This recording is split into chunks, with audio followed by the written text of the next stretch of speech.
예배드릴 준비 되셨나요? 3월 23일 4일 수요일 밤예배 신앙 고백 드리심으로 시작하겠습니다. 전능하사 천지를 만드신 하나님 아버지를 내가 믿사오며 그의 아들 우리 주 예수 그리스도를 믿사오니 이는 성령으로 잉태하사 동정녀 마리아에게 나시고 본디오 빌라도에게 고난을 받으사 십자가에 못 박혀 죽으시고 장사한 지 사흘 만에 죽은 자 가운데서 다시 살아나시며 하늘에 오르사 전능하신 하나님 우편에 앉아 계시다가 저리로서 산 자와 죽은 자를 심판하러 오시리라. 성령을 믿사오며 거룩한 공회와 성도가 서로 교통하는 것과 죄를 사하여 주시는 것과 몸이 다시 사는 것과 영원히 사는 것을 믿사옵나이다. 아멘. 우리 찬송가 175장을 찬양하십니다. 찬송가 175장입니다.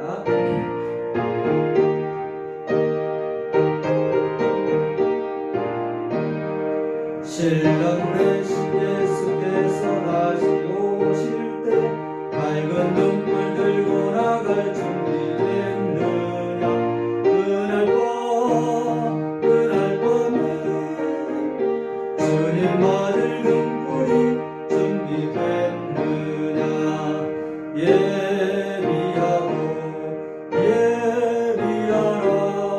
우리 신랑 예수 오실 때 밝은 등불 손에 들고 기쁨으로 주를 맞겠네. 주를 나와 맞으라는 소리 들릴 때 기뻐하며 주를 맞이할 수 있느냐. 그날 밤에 주님 맞을 등불이 준비됐느냐. 예비하라 우리 신랑 예수 오실 때 밝은 등불 손에 들고 기쁨으로 주를 받겠네. 항상 깨어 기도하며 거룩한 기도 준비하지 않고 주를 맞지 못하리. 그날 밤에 주님 맞을 등불이 준비됐느냐. 예비하라 우리 신랑 예수 오실 때 밝은 등불 손에 들고 기쁨으로 주를 받겠네. 그날 밤에 영광로운 모든 잔치 기뻐하며 할렐루야 찬송 부르리. 그날 밤에 주님 맞을 등불이 준비됐느냐.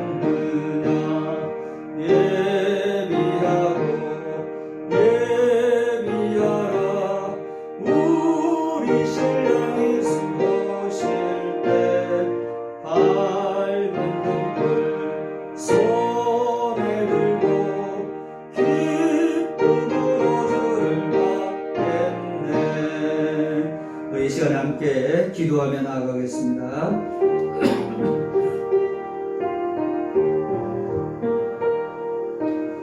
우리 사순절을 지나고 있습니다. 우리 예수님이 이 땅에 어떻게 오셨는지, 그리고 또 무슨 일을 하셨는지, 또 어떤 가르침을 주셨는지, 우리가 주님의 그런 사역과 발자취를 생각하면서 경건하게 보내는 주간 시간에 다시 한번 주님의 은혜와 사랑에 감사하시고, 그 주님께서 다시 오시겠다고 약속을 하셨는데 다시 오실 주님을 기다리면서 성령 기름 준비하고 잘 기다리는 우리 모든 성도들 되게 주옵소서. 이 시간에도 더 예배를 사모하고 모이기에 힘쓰고 예배의 성공자가 되게 해주소서. 비록 지금 우리가 예배 드리지 못한 날짜라도 각자의 처소에서 정말 주님을 바라보며 주님과 깊은 교제 속에 예배하는 우리 예배자들이 되게 해주옵소서. 우리 간절하게 하나님 앞에 기도하며 나아가겠습니다. 기도하십니다.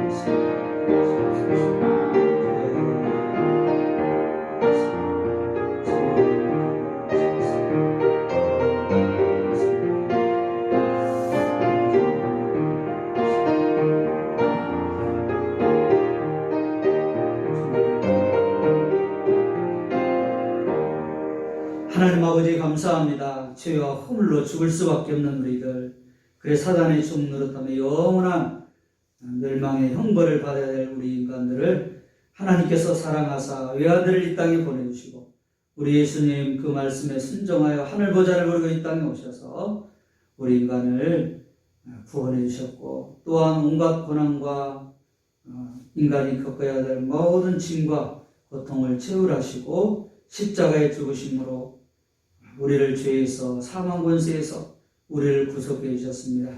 이 사순절에 그 주님의 십자가와 고난을 더 깊게 묵상하고 감격하며 감사하고 주님의 또한 자녀로서 이제 우리도 주님께서 가신 그 길을, 구원의 길, 믿음의 길, 축복의 길을 끝까지 잘 따라가는 주님의 참 제자들이 되도록 은혜를 베풀어 주시옵소서.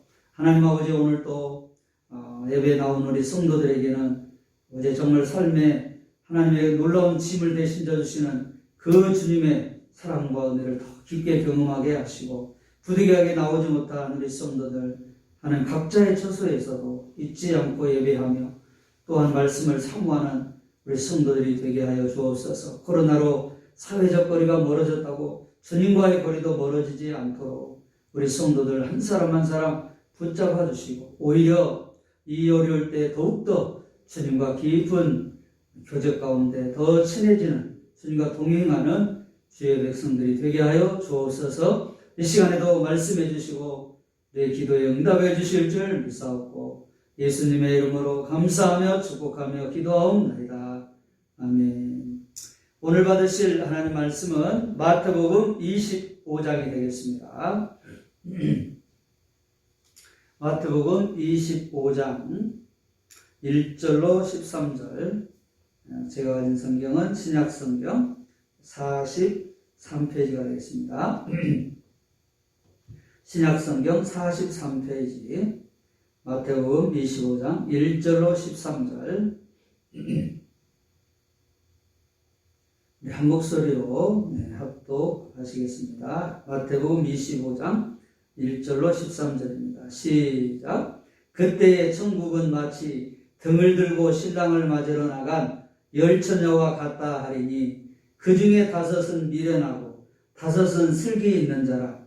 미련한 자들은 등을 가지되 기름을 가지지 아니하고 슬기 있는 자들은 그릇에 기름을 담아 등과 함께 가져갔더니 신랑이 더디 오므로 다 졸며 잘세. 밤중에 소리가 나되 보라 신랑이로다 맞으러 나오라 하매 이에 그 처녀들이 다 일어나 등을 준비할세. 미련한 자들이 슬기 있는 자들에게 이르되 우리 등불이 꺼져가니 너희 기름을 좀 나눠달라 하거늘 슬기 있는 자들이 대답하여 이르되 우리와 너희가 쓰기에 다 부족할까 하노니 차라리 파는 자들에게 가서 너희 쓸 것을 사라 하니 그들이 사러 간 사이에 신랑이 오므로 준비하였던 자들은 함께 혼인잔치에 들어가고 문은 닫힌지라. 그 후에 남은 처녀들이 와서 이르되 주여 주여 우리에게 열어주소서. 대답하여 이르되 진실로 너희에게 이르노니 내가 너희를 알지 못하노라 하였느니라. 그런즉 깨어있으라. 너희는 그날과 그때를 알지 못하느니라. 아멘. 아멘. 여러분, 우리가 잘 아는 우리 예수님께서 10처녀 비유죠. 특별히 마태복음 24장, 25장 예수님께서 마지막 때에 대해서 가르쳐주신 소위 종말장이라고 우리가 알고 있습니다. 이 마태복음 24장 25장과 또한 요한계시록의 말씀은 장차 될 일, 그리고 앞으로 주님이 다시 오실 때에 일어날 그런 하나님의 나라의 완성을 기록하고 있습니다. 우리 예수님께서는 특별히 가르침을 줄 때 비유와 여러 가지 일상적인 그런 시청각을 통해서 진리를 가르치셨음을 우리는 잘 알고 있습니다. 또 예수님께서 자주 사용하셨던 방법이 이 비유이지 않습니까? 여러분, 왜 특별히 또 비유를 사용했을까요? 오늘 마태복음에 나오지 않지만 마가복음에 보면 예수님께서 특별히 비유를 사용하신 이유에 대해서 말씀하고 있습니다. 첫째는 택함을 받은 성도들에게는 쉽게 이해할 수 있도록 하기 위해서입니다. 마치 이것이 예화와 같은 것이죠. 예화는 우리에게 진리를 아주 쉽게 알려주는 방법 중에 하나이지 않습니까? 바로 비유도 그런 예화이다라는 것이죠. 그래서 택함받은 성도들은 이런 비유를 우리가 예수님께서 말씀하실 때 더 쉽게 진리를 깨닫게 됩니다. 그러나 반대로 택함을 받지 못한 자들에게는 들어도 무슨 말인지 깨닫지 못하도록 하기 위해서였다. 우리 주님은 말씀합니다. 믿지 않는 사람들, 택함을 받지 않는 사람들에게는 이 비유는 무슨 말인지 더 알아듣기가 어렵습니다. 즉 우리 주님은 은혜의 은폐의 수단으로 말씀을 하셨다는 것입니다.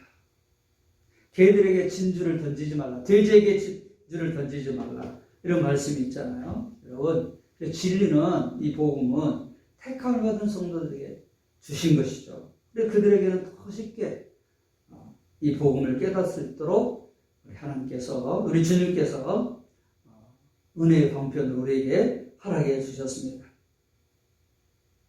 그러나 믿지 않는 자들에게는 도대체 이 말이 무슨 말인지, 여러분 그렇잖아요. 오늘 이런 여러 비유들을 이야기하면 믿지 않는 사람들은 이해하기 어렵습니다.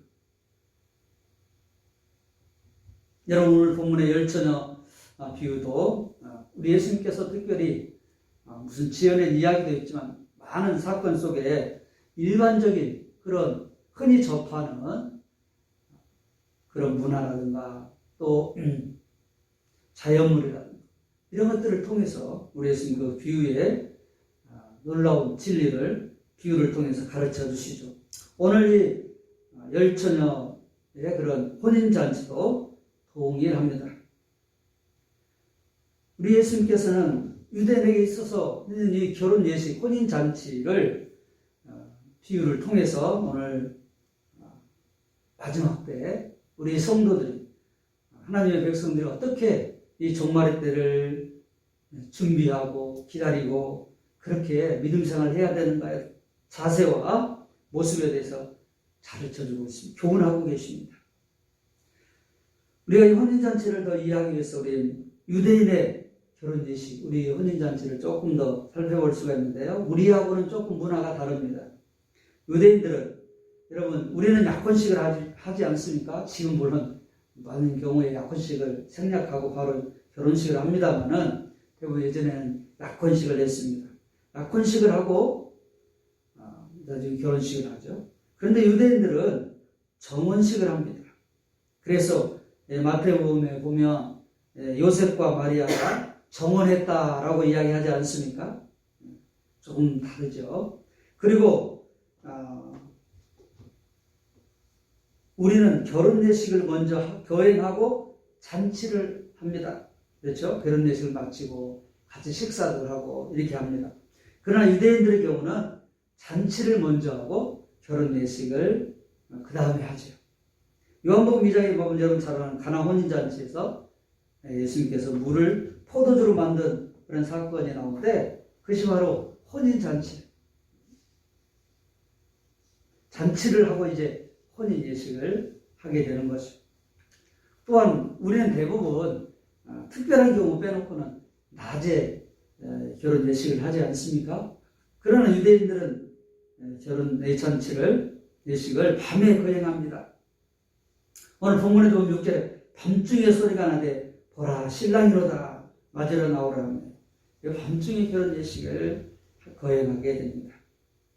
이러한 배경을 우리가 이해하면서 오늘 말씀을 살펴보면 더 이 주님께서 말씀하신 비유의 그런 진리를 더 깨닫게 됩니다. 여러분, 우리 예수님께서 지금 이 혼인잔치에 이 비유에 나오는 신랑은 누굽니까? 바로 예수 그리스도시죠.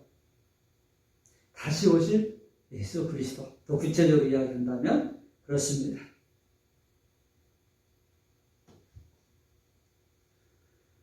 또한 둘째로 그 신랑을 맞이하기 위해서 준비하고 있는 그런 열처녀는 누구입니까? 바로 교회의 우리 성도들. 성도들이 다 영적인 신부들이잖아요. 그런데 다섯은 지혜롭고 다섯은 어리석었다라고 말을 하고 있습니다. 믿음을 잘 지키는 지혜로운 성도가 있는 반면에 또 한편은 그렇게 어리석은 성도들이 있다는 것을 우리는 알 수가 있습니다.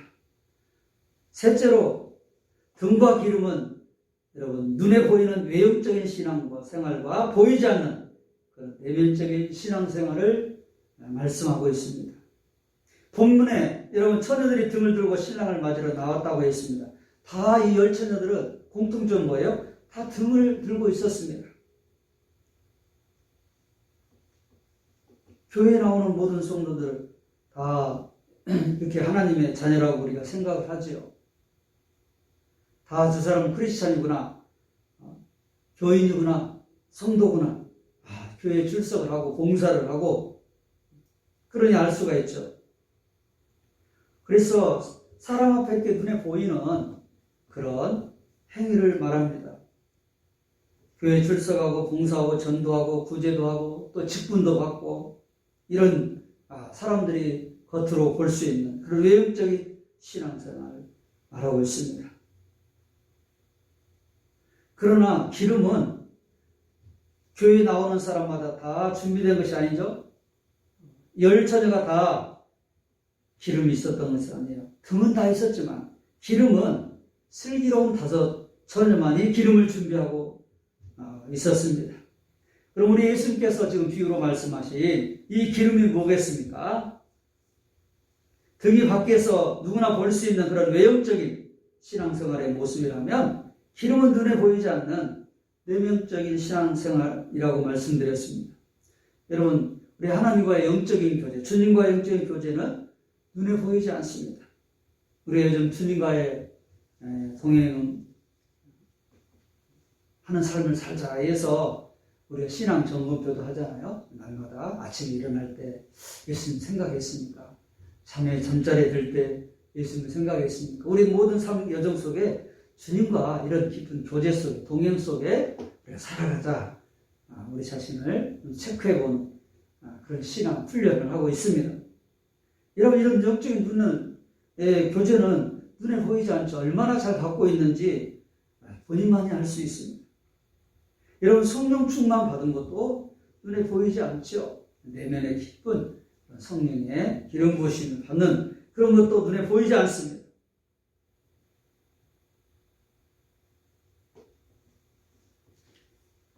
또한 신랑이 밤중에 왔다고 했는데 이 밤중은 영적으로 바로 예수님의 다시 오실 그런 재림을 상징하고 있습니다.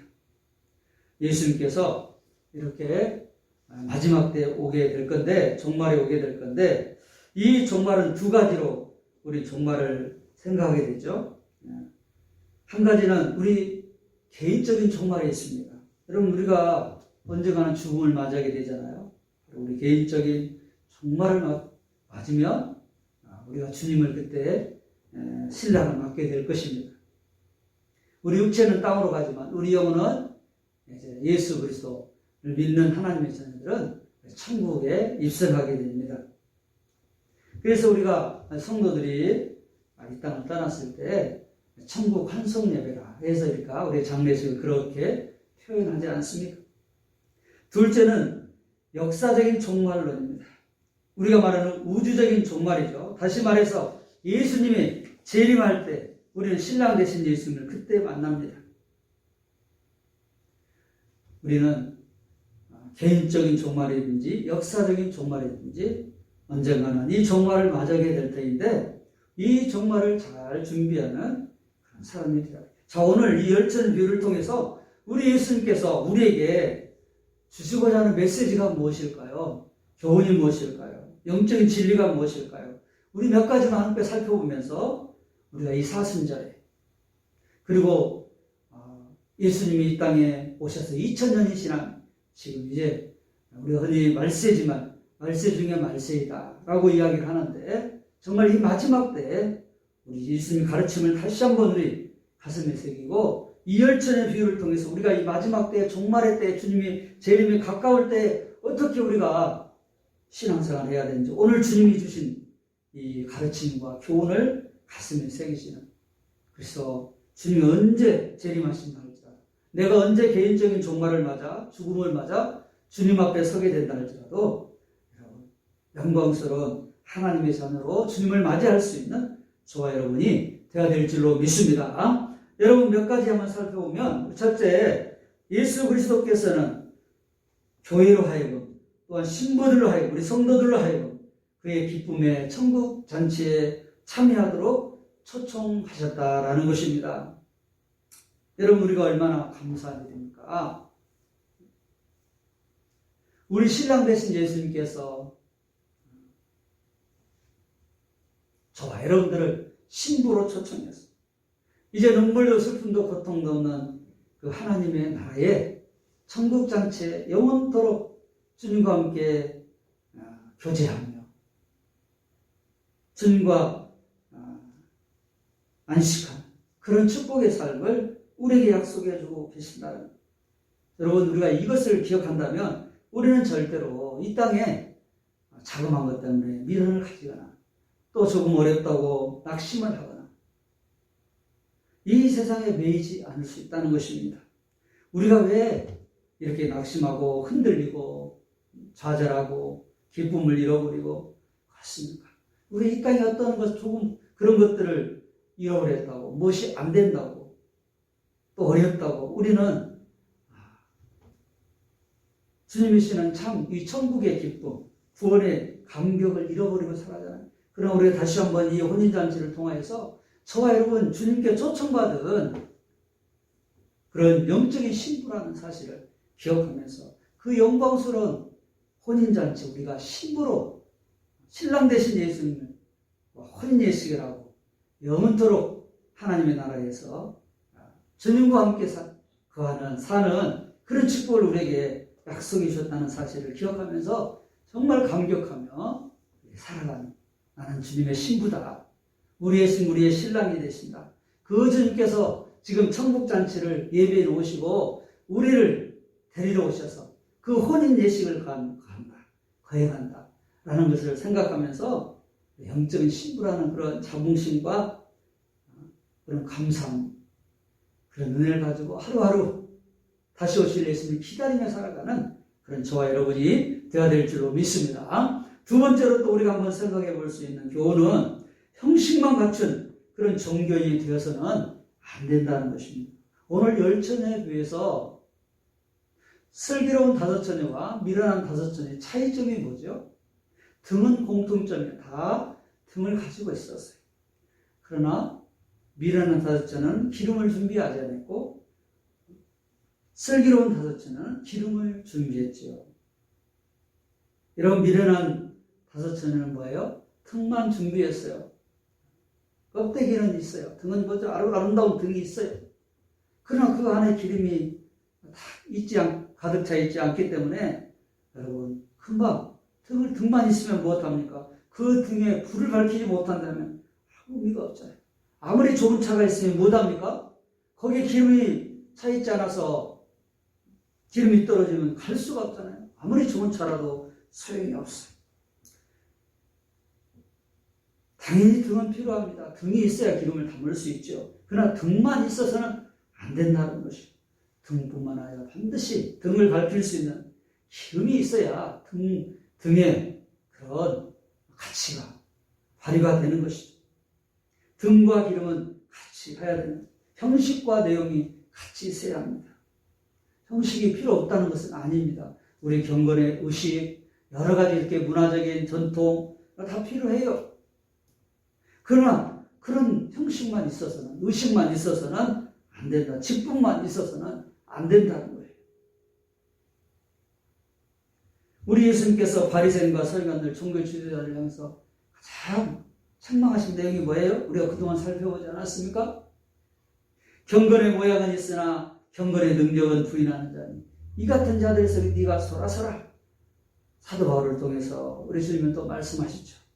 회칠한 무덤과 같다. 우리 주님 말씀하셨습니다. 회칠한 무덤 어떻습니까? 이스라엘에서는 이 무덤은 회를 칠해가지고 하얗게 칠해서 아주 멋있어요. 그러나 그 안에는 뭐가 있어요? 시체, 썩은 시체가 있는. 겉만 이렇게 화려해서는 못하겠습니까? 직분만 받으면 못합니까? 연륜만 오래 있으면 못합니까? 겉으로 열심만 내는 것 같으면 못합니까? 그 안에 정말 신실한 그런 주님과의 깊은 교제, 성령 충만한 큰 믿음, 여러분 이런 것들이 없다면 이런 경건의 모양만 있어서는, 형식만 갖춰서는, 무늬만 그리스도인이 되어서는 안 된다. 성전들만 바꾸어서는 안 된다. 여러분 우리가 지금 특별히 우리 현대 우리 그리스도인들에게 주는 메시지이지 않습니까?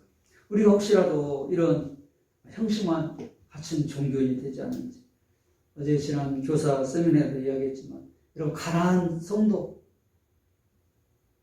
자기가 성도라고 하는데 크리스찬이라고 하는데 교회는 나가지 않아요. 예배도 그냥 나와서 정말 하나님 앞에 드리지 않고 있는 그런 사람들, 가난한 사람, 방황하는 성도들이 200만이라고 하잖아요.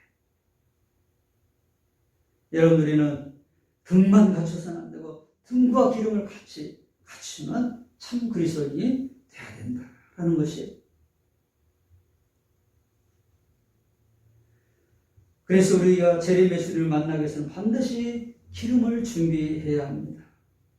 성령의 기름, 보통 성경에서 기름, 성령의 기름으로 표현하고 있는데 여러분 성령의 기름이 없이는 우리는 진정한 주님을, 다시 오실 주님을 정말 맞이할 수 없어요. 성령 충만하지 않고는 우리가 이 세상을 이길 수 없고 악한 마귀의 권세를, 여러분 유혹을, 이 세상의 그런 유혹을 이길 수가 없어요.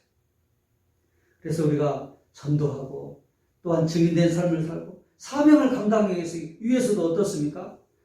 여러분 잘 아는 사도행전 1장 8절에 오직 성령이 너에게 임하시면 그래야, 성령이 임해야 권능을 받고 예루살렘과 사마리아, 온 유다 땅끝까지 내 증인이 된다고 그랬잖아요. 우리가 성령이 임해야, 성령 충만해야 우리가 증인된 삶을 살 수가 있고 사명을 감당할 수가 있습니다. 그래서 성령의 기름을 준비해야 해요. 성령 충만해야 해요. 여러분 제자들이 어떻게 변화되었습니까? 그들이 다 십자가를 앞에 놓고 두려워서 도망가고 부인하고 배반하고 정말 이런 실패를 했지만 부활하신 예수를 만나고, 그리고 저들이 성령을 기다리면서 마가 다락방에서 간절하게 사모하며 전심으로 기도할 때 성령을 받고 그들이 완전히 변화된 삶, 능력 있는 삶, 권능을 받아서 여러분 사명자로 살지 않습니까? 우리도 마찬가지입니다. 이런 성령의 기름을 있어야, 성령 충만해야 우리가 권능도 받고 은사도 받고 성령의 열매도 맺힙니다.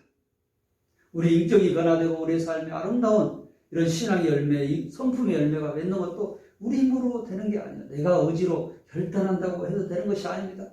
내가 사랑해야 되겠다 해서 사랑이 되는 게 아니에요. 이번 주 말씀이 여러분 하나님 사랑, 이웃 사랑이었잖아요. 그러나 그것이 여러분 내 마음대로 되나요? 그 하나님의 사랑이 가득 채워져서 그 사랑으로 강권된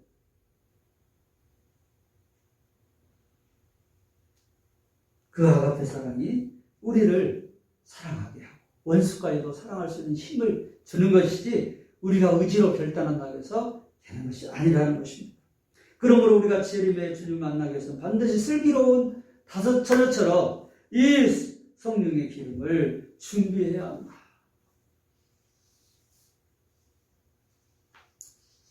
여러분 성령의 기름이 준비되셨습니까? 늘 성령 충만함을 사모하고 계십니까? 성령 충만할 때 성령의 열매, 갈라디아서 5장에 나오는 성령의 열매를 우리는 맺을 수 있게 된 사랑과 희락과 화평과 오래 참음과 자비와 충성과 온유와 절제, 이런 아름다운 성령의 열매를 맺어서 그 충만함으로 또한 다시 오실 예수님을 우리가 만날 수 있다라는 것입니다. 여러분, 주님과의 영적인 깊은 교제가 기름입니다. 주님과의 교제가 없이는 우리는 다시 오실 예수님 맞을 수가 없습니다. 주님과 동행하는 삶을 살아야 우리가 주님을 만날 수가 있습니다. 모든 믿음의 우리 선진들 다 이런 다시 오실 예수님을 간절하게 기다리면서 주님과의 깊은 교제 속에서 그들은 주어진 현실을 이기고 참 힘들고 어렵고 많은 유혹과 핍박과 장애물과 어려움들이 있었지만 그들이 그런 어려움들을 이기고 다시 오실 예수님을 기다릴 수 있었던 것은 주님과의 깊은 영적인 교제가 있었기 때문이었습니다. 마지막으로 여러분, 오늘 이 비유를 통해서, 열천의 비유를 통해서 우리가 기억해야 할 것이 무엇입니까? 결론이 무엇입니까? 오늘 13절에도 말씀하고 있잖아요. 그런즉 깨어있으라. 너희는 그날과 그때를 알지 못합니다. 그런즉 깨어있어라. 지금 이 비유를 통해서 주님이 결론적으로 말씀하는 것이 뭐예요? 깨어있으라는 거예요. 깨어있지 않으면 신랑이 언제 올지 모르는데 그럴 때 우리는 낭패를 당하게 된다. 문이 닫혀서 내가 너를 도무지 알지 못하노라, 이런 황당한 일에 처할 수도 있다. 그러므로 깨어서 주님이 언제 한밤중에 오신다 할지라도, 새벽에 온다 할지라도 주님을 맞이할 수 있는 그런 사람이 되어야 된다라고 말씀을 하고 있습니다. 여러분, 도둑이 언제 오는지 아나요? 아무도 모르죠. 우리 예수님 그렇게 온다고 그러셨잖아요. 도둑같이 온다고 그랬잖아요. 저희 교회에도 두어 번 이게 도둑을 맞았는데요. 앞에 CD도 한번 잃어버리고 또 저 뒤에 있는 카메라도 떼어가고 그랬습니다. 처음에는 우리가 좋은 의도로 이렇게 혹시라도 언제라도 성도들이나 또 이렇게 기도하실 분들이 와서 기도하면 좋겠다 해서 이렇게 교회를 오픈해 놓았습니다. 그런데 와야 될 사람도 물론 오겠지만 오지 말아야 될 그런 도둑도 들어가지고 이런 이제 잃어버리게 됐어요. 만약에 그 도둑이 언제 온다고 예고했다면, 오는 것을 알았다면 지켰겠지요. 모르기 때문에, 언제 올지 모르기 때문에 도둑을 맞을 수가 있는 거죠. 우리 영적으로 생각하면 여러분, 주님이 언제 오실지 아무도 모릅니다. 그럼 우리는 깨어서, 항상 깨어서 잠자지 않고 영적인 잠을 자지 않고 주님을 기다려야 된다. 제가 최전방에서 저도 근무를 했는데요. 저는 군대 가면 훈련하고 막 이런 일이 많을 줄 알았는데, 물론 전시 상태가 아니기 때문에 그렇긴 하지만, 대부분 많은, 특별히 전방에서는 이 보초 서는 일, 경계하는 일이 제일 기본적이고 중요한 일입니다. 작전에 실패한 지휘관은 용서할 수 있어도 경계에 실패한 지휘관은 용서할 수 없다, 용서하지 못한다는 그런 군대에 많이 있습니다. 그만큼 경계에 쓰고 보초를 서는 것은 이 부대 전체 생명에 관계되고 안보에 관계되기 때문에 너무 중요한 것이죠. 영적으로도 마찬가지입니다. 우리가 깨어서 악한 마귀를 대적하고, 그리고 우리 예수님이 다시 오실 때 그 주님을 맞이할 수 있는 그런 영적인 각성이 있고 깨어 있어야 주님을 맞이할 수 있다라는 것입니다. 사랑하는 성도 여러분, 오늘 우리 예수님께서 이 열처녀 비유를 통해서 마지막 때, 종말의 때, 주님이 다시 오실 때에 우리가 어떤 모습으로 살아야 할지 오늘 특별히 열처녀 비유를 통해서 우리 주님께서 교훈해 주셨습니다. 사랑하는 성도 여러분, 우리에게 참 등을 가지고 준비할 수 있다는 걸 얼마나 감사합니까? 예수 그리스도를 믿고 하나님의 자녀로 살아간다는 것이 얼마나 감사한 일입니까? 그러나 우리는 그 직분, 외적인 그런 신앙으로 머물러서는 안 됩니다. 기름을 주기 위해서 항상 등이 불이 꺼지지 않도록 여러분 기도의 불을 켜고 성령의 불을 켜고 은혜의 불을 켜서 영적 잠을 자지 않고 그게 주님을 기다리는 그런 믿음의 삶을 살아야 합니다. 주님이 언제 오실지 안다면 우리가 얼마나 좋겠습니까? 그러나 주님은 반드시 오시지만 그날을 박으시는 아버지 하나님밖에 모른다고 예수님도 말씀하셨습니다.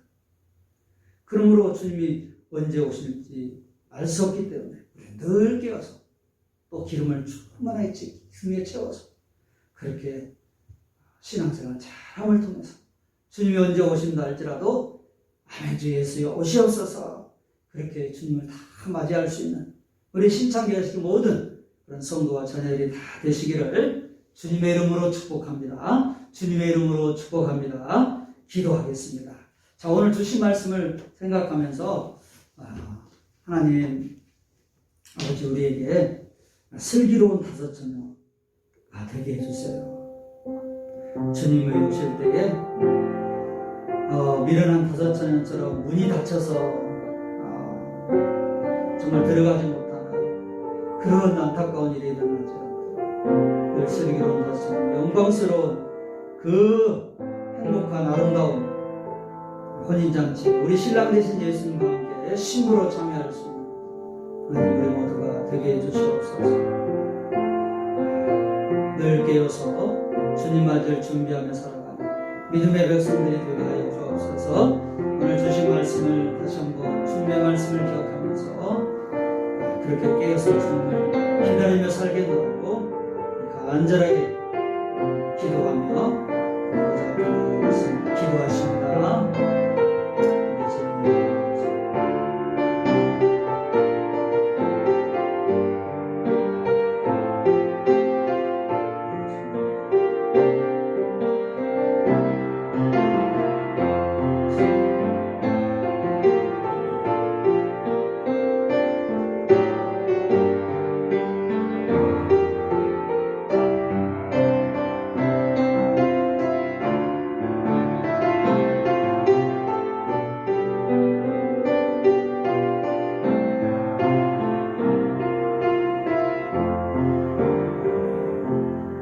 하나님 아버지 감사합니다. 오늘 또 진리의 말씀으로 우리를 다시 한번 교훈하여 주시고 우리의 삶을 돌아보게 하시니 감사합니다. 하나님 열처녀 비유를 통해서 이 마지막 때 주님이 다시 오심이 가까운 이때 우리가 어떻게 신앙생활을 해야 될지 다시 한번 교훈하여 주셔서 감사합니다. 등만 준비하는 자 되지 않게 어리석은 그런 미련한 다섯 처녀 같은 자들이 되지 않게 해주시고 등도 준비하되 기름까지 잘 준비하여서 불이 꺼지지 아니하고 밤중에 주님이 오신다 할지라도 등에 불을 밝히고 신랑 되신 예수님을 정말 기쁨으로 영광스럽게 맞이할 수 있는 우리 신부되는 모든 성도들이 될 수 있도록 은혜를 베풀어 주시옵소서. 성령의 기름, 기도의 불을 아버지는 잘 켜서 저희들을 깨어서 주님 맞을 준비하며 그렇게 살아가는 믿음의 백성들이 되게 하여 주시옵소서. 그렇게 깨어서 주님 맞을 준비하며 살아가기를 원하시고 기뻐하시는 예수님의 이름으로 감사하며 축복하며 기도하옵나이다. 아멘. 광고 한 가지 드리고 축도함으로 마치겠습니다. 이번 주일이 돌아오는 주일이 우리가 정묘주일이죠. 그리고 이제 한 주간 또 고난주간이 시작이 됩니다. 그래서 이번 고난주간에는 특별 새벽기도에 우리 항상 모든 특별 새벽기도에 가 있습니다. 한 주간만이라도 고난주간에 주님 앞에 기도하면서 주님의 그 고난과 사랑을 깊게 묵상하고 기도로 또 성령 충만함으로 우리가 이 마지막 때를 잘 살고 또한 사순절에 그렇게 주님을 기억하면서 영광스럽게 또한 부활주의를 맞이할 수 있는 저와 여러분이 되시기를 소망합니다. 감사합니다. 축담으로 마치겠습니다. 지금은 우리 구주 예수 그리스도의 은혜와 하나님 아버지의 그 크신 사랑과 성령님 감동, 감화, 교통, 역사하심이 우리 주님 다시 오셔서 영원한 천국 혼인잔치를 위해서 신부된 우리를 데리러 올 때에 미련한 다섯 처녀같이 되지 않고 슬기로운 다섯 처녀 등과 기름 준비하고 정말 성령 충만함으로 또한 내적인 기쁜 신앙생활을 잘하여 우리 주님 다시 오실 때에 영광스럽게 주님을 깨어서 맞이할 수 있는 그런 삶을 살아가기로 다시 한번 다짐하고 결단하는 사랑하는 모든 성도들과 자녀들 위해 지금으로부터 영원토록 함께 계시기를 축원하옵나이다. 아멘. 감사합니다. 이번 주일에 하나님 서로 뵙겠습니다.